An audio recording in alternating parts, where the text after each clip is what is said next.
Hey, this is Brax, and today I'm going to show you how I synthesize and process snares using Kilohearts Phase Plant and the recently released Slap plugin from Yum Audio and Mr. Bill. Snares are incredibly complex instruments, and there's a ton of variables that contribute to their distinct sound, so let's get into it. Anytime we synthesize snares or any acoustic instrument, the best we can get is a close approximation.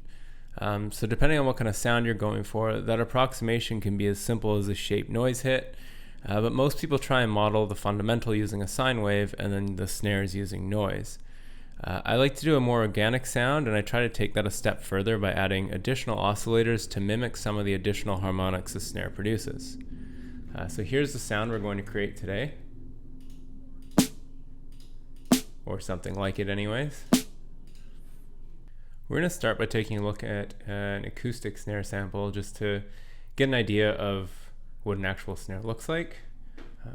It's helpful when we're trying to create something with a more organic character. So we'll just get rid of this for now. So here's just an acoustic snare that I bounced out of Addictive Drums 2. The fundamental is pretty easily identified. So if you turn this on, it's somewhere around 225 hertz. And we can accentuate that so you can really hear it. But aside from the noise aspect that the snares create, you notice there are other peaks in this hit. So I'm just kind of highlighting a couple of them here.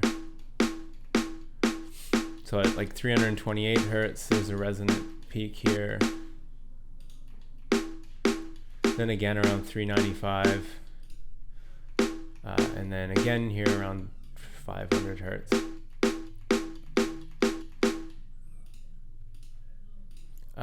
Obviously, when you're not boosting them, you don't hear them very much, but they are there and it adds to the character of the sound.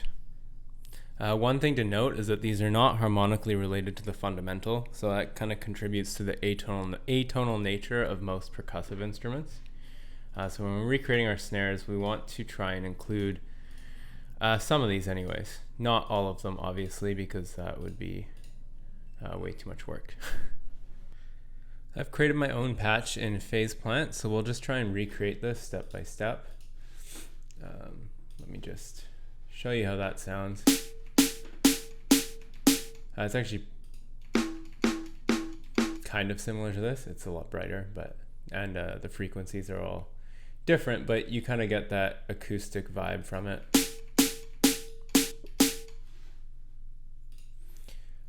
So we will recreate this step by step, but I'll just kind of go over what we need for this. So we're going to need 4 generators for this. I'll add 3 analog generators and a noise generator. So you can just kind of see that here. And then we're just going to do some light processing. So we can get rid of this. And we will grab a new instance of Phase Plant and get started. Okay, now that we've got a new instance of Phase Plant open up here, we'll just start by adding in the generators we need. Each one will be in its own group. This way they have their own envelope control.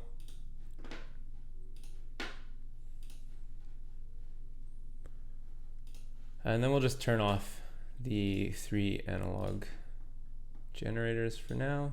So for the noise, we're going to use this smooth key tracked noise. And I've just put down an F3 note here. Obviously that doesn't sound good. We're going to crank this harmonic multiplier up to 70, which is just going to pitch it all the way up. And then for the envelope, we're going to get rid of all the sustain here so we can just control the length by the decay.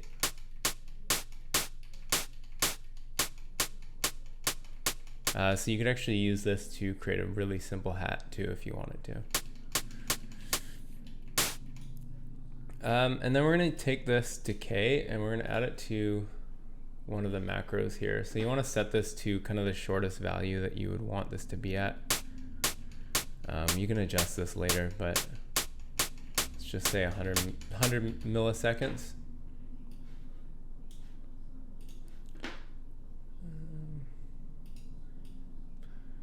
And then whatever your maximum value, I mean, I probably wouldn't even go up to a second, but we'll just set it to around a second here. It's helpful to set all of your main controls to the macros here, so that way you can, go through after and make tweaks and not have to dive into the patch here. So we'll do that to most of the main settings as we go through this.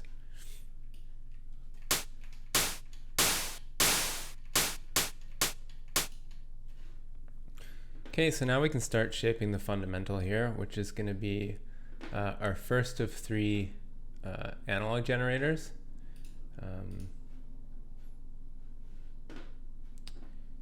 All 3 of these you can just set to a sine wave. Okay, so obviously that's not going to work. So you want to turn the sustain all the way down. We're going to create an envelope just like we did for the noise. We just want like a quick sustain or a quick transient for the start of our snare sound. And I'm also going to drop this down 12 semitones. We're going to adjust the pitch after, just not through this. So.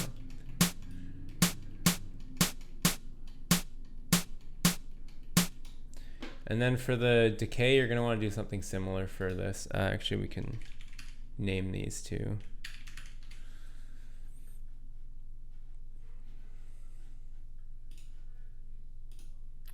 So we'll just set this to the lowest value that you think you might need, and then the highest value, just so it limits the knob so you're not getting unwanted stuff.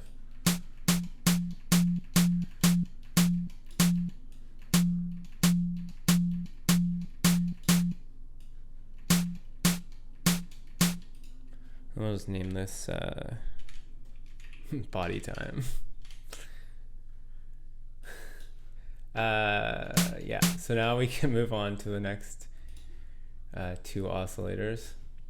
So both of these are going to create those resonant peaks that we saw in the acoustic sample.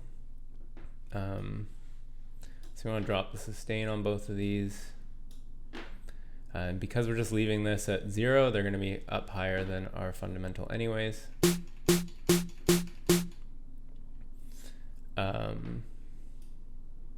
We can map the decays.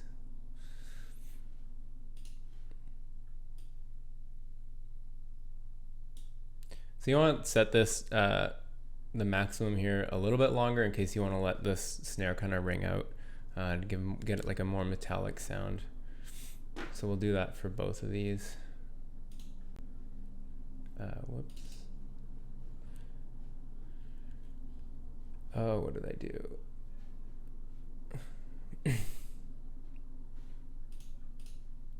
That's what I did.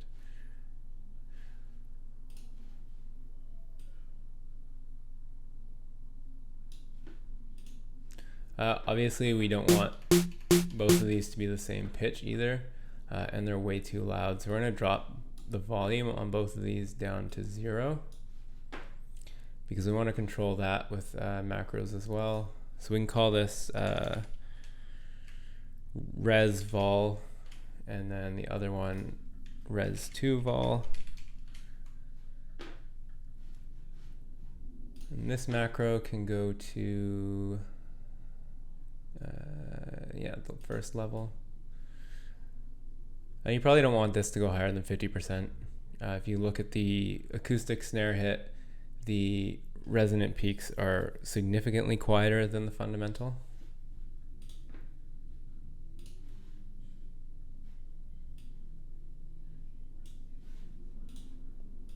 Then we can rename these 2. Oh, I can't see.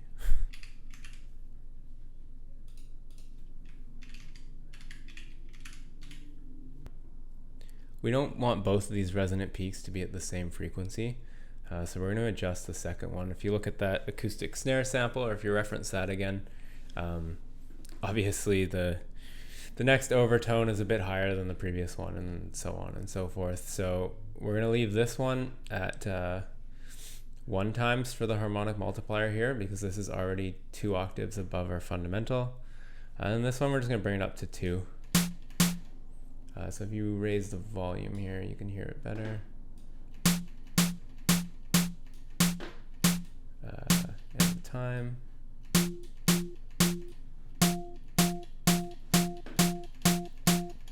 As I mentioned before, the overtones in a snare drum aren't harmonically related to the fundamental, so we can play with this fine tuning a bit here just to give it a bit of dissonance and find something that sounds good.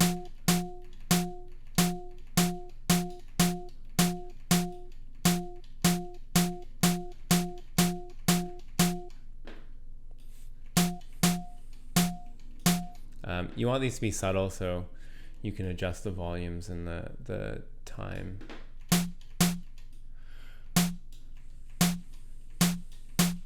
I know it doesn't sound like much right now, but we're going to do a bit of processing in Phase Plant, and then we'll use Slap and see what we can do with that.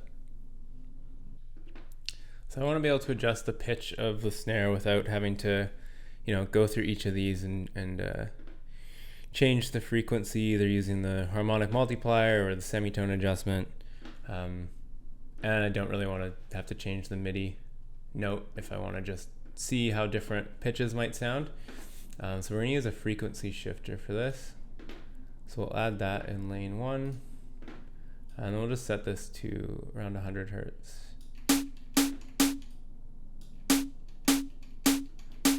And then this is going to be our pitch control. So we'll map the macro 7 to the frequency.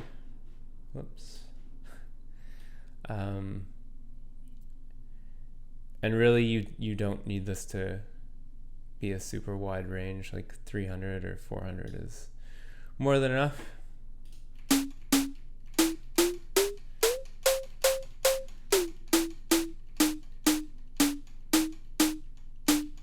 Cool. And then we're going to compress the shit out of this. So we'll add a compressor. We can drag that before the frequency shifter. Just bring the threshold down pretty low, a bit of a longer attack, and you just leave the release the way it is. I don't know what happened there. And then just bring up the ratio. We really want to kind of squash this. We can also rename this pitch. There we go.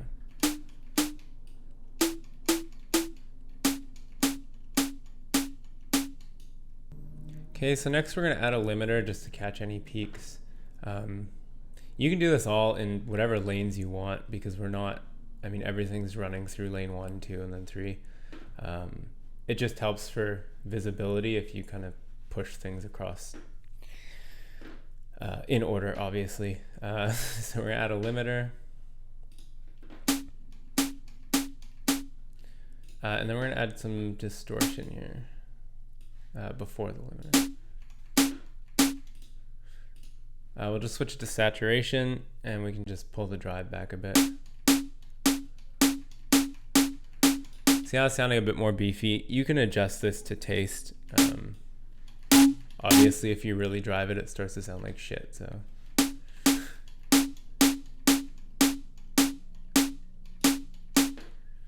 And then the next two tricks, well, not tricks, the next two processes I'm going to do, I actually pulled from a preset that I found in Phase Plant, and I've never seen a transient shaper used kind of to this extreme before, but it works pretty well. So we'll add a transient shaper.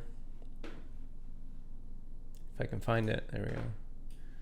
And we'll put that before the distortion. And then just crank the attack all the way and pull the sustain back.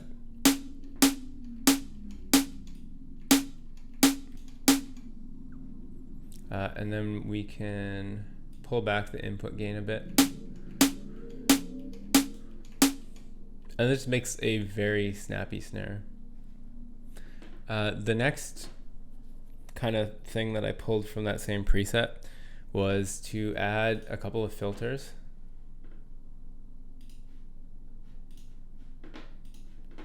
And we're going to choose the bell. And this just helps kind of shape the sound a bit more. So we'll bring up the Q a little bit on both of these, and then drop the gain, I don't know, like 6 dB. And then one of these is going to be more in the high end, and then the other one will be kind of just above the fundamental. So you can kind of sweep these.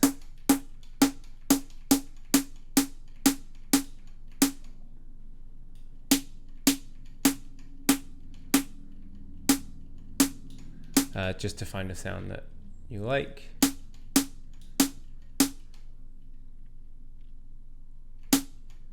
So now it's just kind of a matter of tweaking everything to taste. So you have your 7 macros here that you set up. We can probably drive the makeup gain a bit in this compressor to get some of the body back.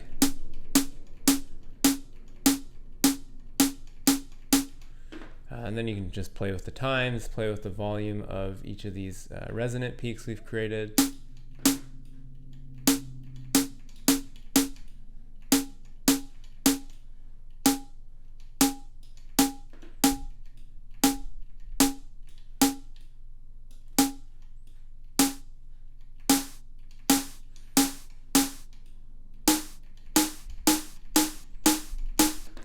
I like higher pitched snares. I think they sound fun.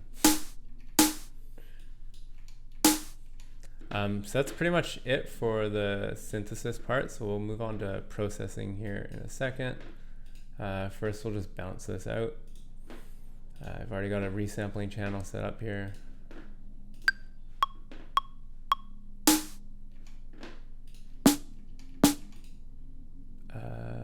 Oh, whoops. Get rid of that. So now that we've got our bass sound bounced out here, we can add an instance of Slap from Yum Audio and Mr. Bill.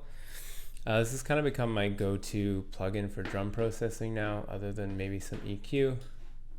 Let's just make this a bit bigger.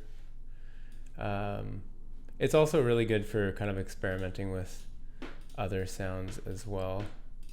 It's got 6 different effects built in here, along with this transient replacer.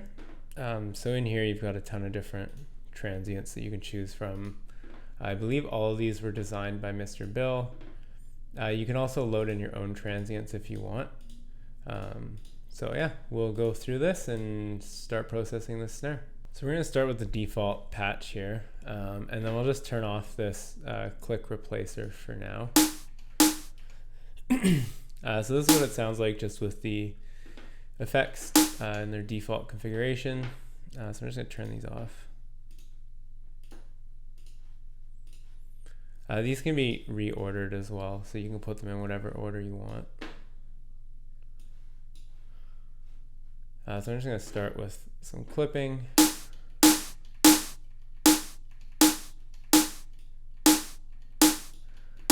Just get it nice and loud. And then this is kind of like it adds a noise layer to your sound.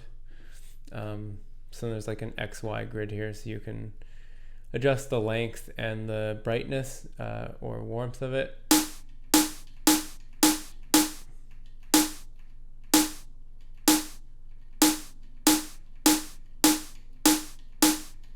Of course, you have to turn it up first, but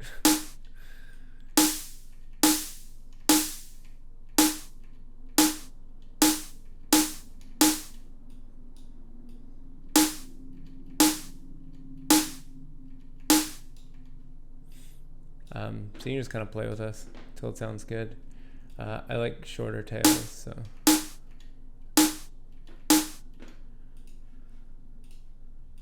Spray is pretty cool. It's a reverb module. It sounds really good. I don't really know what else to say about it. It doesn't sound like a normal reverb. It sounds like this was made specifically for drums and percussion, and it works really well. So you have width control here. Size, obviously. and then your mix.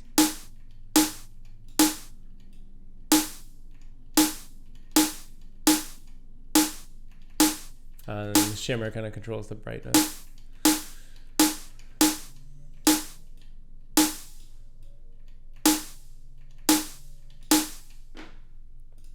We can turn on fat too.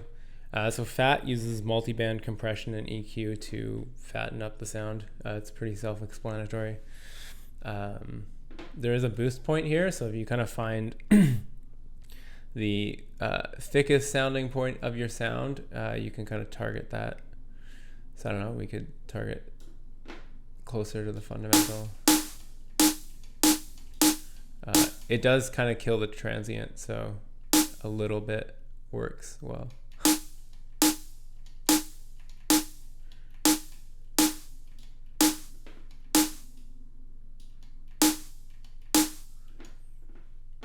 We won't be using this. This is the sub module, so it adds a sub underneath of whatever sound you run through it.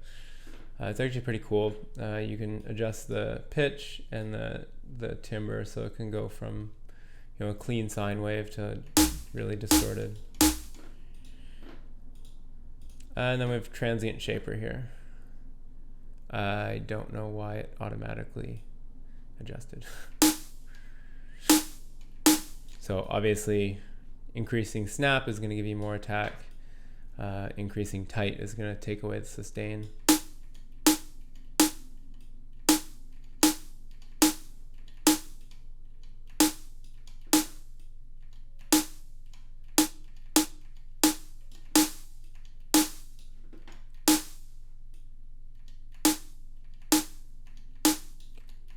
A little bit goes a long way with some of these effects. Unless you want to completely reshape the sound, which is cool too. That's kind of what makes this plugin so useful. Squash is just kind of like a glue compression to kind of, you know, squash everything together.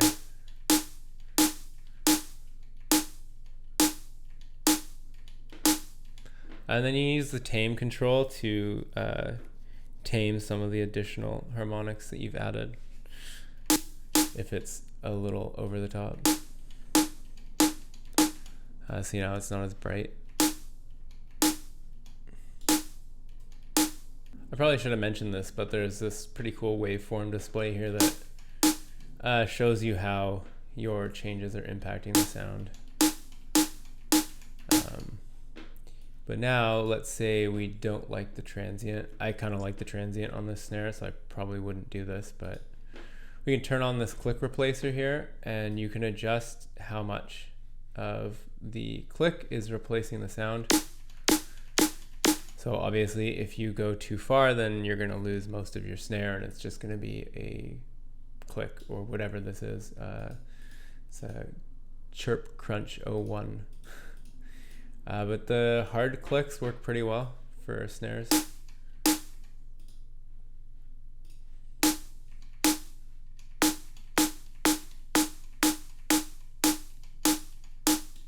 And then you can adjust the pitch, the gain.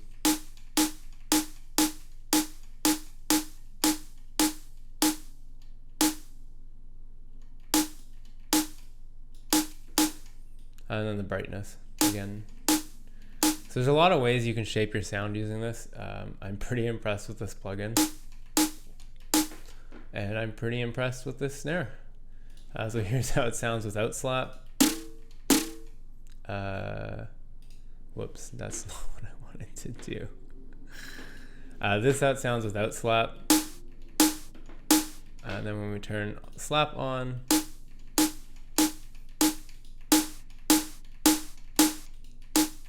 it's a pretty subtle difference on this particular snare and this processing. But some of the presets here are pretty cool. Actually, I want to bounce this first. Hold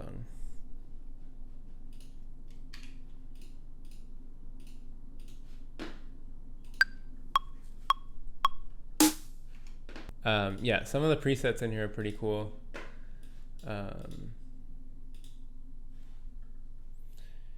My favorite one, I think, is processor.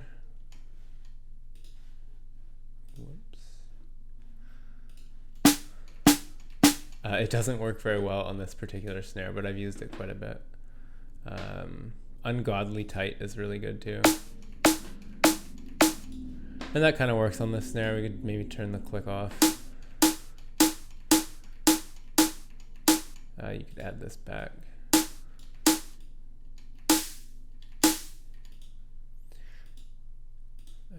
Maybe some spray. That's pretty donkey. But it's pretty cool because you can obviously completely change the character of your snare sounds. So I guess lastly, we could actually see how all these snares compare. So this is the acoustic sample. It's pretty dull and boring and not suitable for electronic music, but it's got character. Here's what our phase plant sounds like. Here is our second processing and our first processing. Yeah, that's it. So leave a comment below. Let me know what you want to see next, and I hope you enjoyed this video. Thanks.